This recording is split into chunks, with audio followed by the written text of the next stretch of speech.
Hey guys, I'm Jet Tila and this is Ready Jet Cook, where I take the mystery out of Asian cuisine by showing you how to make some of my favorite dishes from shop to cook. But before we get into today's recipes, make sure to take a second and subscribe.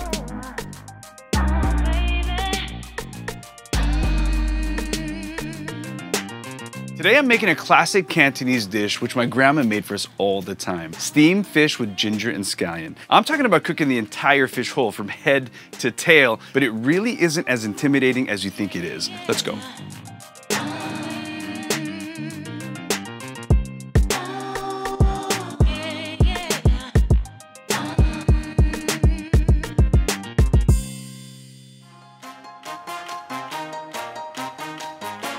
My favorite fish for this dish is striped bass. It's sustainably farmed, has a nice sweet flaky white meat, and is available just about anywhere in America. I've sold thousands of fish from this counter, so I know what fresh is. You're looking for clear eyes, nice red gills, and it should look wet to the touch.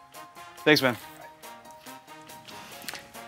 Super important, Shaoxing. It's a fermented rice wine, has great flavor. If you can't get it, you can use sherry, but it's totally worth it because it's a great pantry item you'll use in so many other Chinese dishes. Dehydrated mushrooms are a totally different animal than their fresh counterparts. When reconstituted, they're super savory, hearty, and eat just like meat.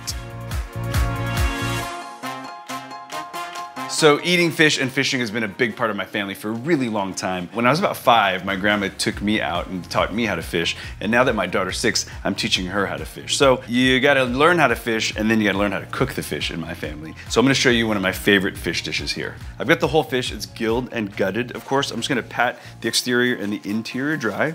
And I want to score this fish, and what scoring does actually, since the fish is kind of thicker in some places and thinner in the others, scoring will make sure the fish cooks evenly in the oven. So I've scored one side.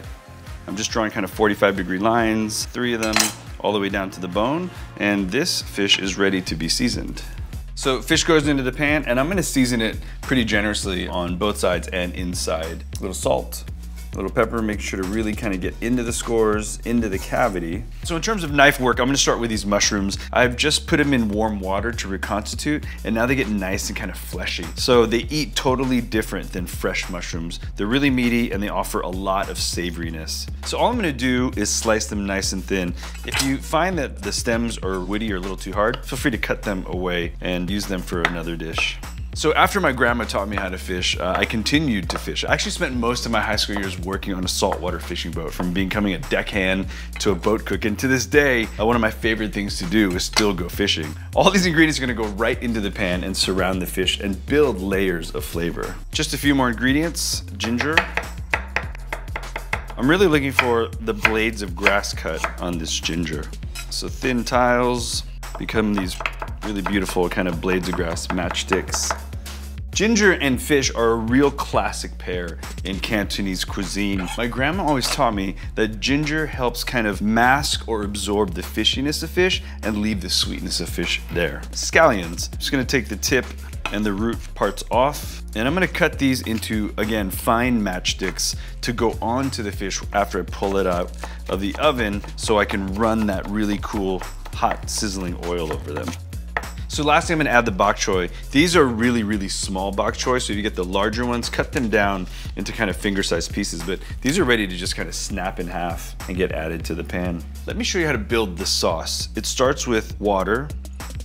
To that, add some chicken powder. This really is the secret to really great Chinese cooking. It's really similar to chicken bouillon, but it's a specific Chinese style. So if you find it at the Chinese market or product of China, that's the right stuff. We add this to a lot of things like stir fry and different sauces.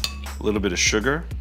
For the savoriness, I want a little thin soy sauce. And finally, a little bit of Shaoxing rice wine. Shaoxing rice wine smells and tastes a lot like sake. It adds a really nice aromatic quality to cooked foods, kind of like sherry. So if you can't get Shaoxing, don't worry, just use sherry. Last but never least, a little bit of sesame oil for that aroma. So the sauce is done, I'm gonna pour it over the fish and get it right into the oven.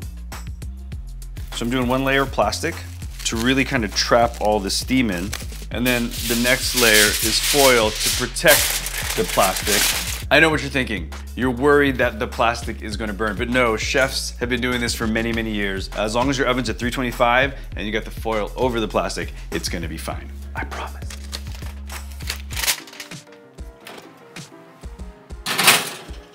So the last step for this steamed fish is that tableside trick using the oil crackle over the skin. It's pretty cool, check it out. So I'm gonna get a combination of 2 oils nice and hot. One is gonna be a high temperature neutral oil, like canola or grapeseed. And the second oil is gonna be sesame oil for its aromatic qualities. You wanna use a combination because the neutral oil has a very high smoke point. Sesame oil, it doesn't, but it has all the flavor. So together, they make a great sizzling oil. So while the oil comes to temp, I'm gonna pull the fish right out of the oven.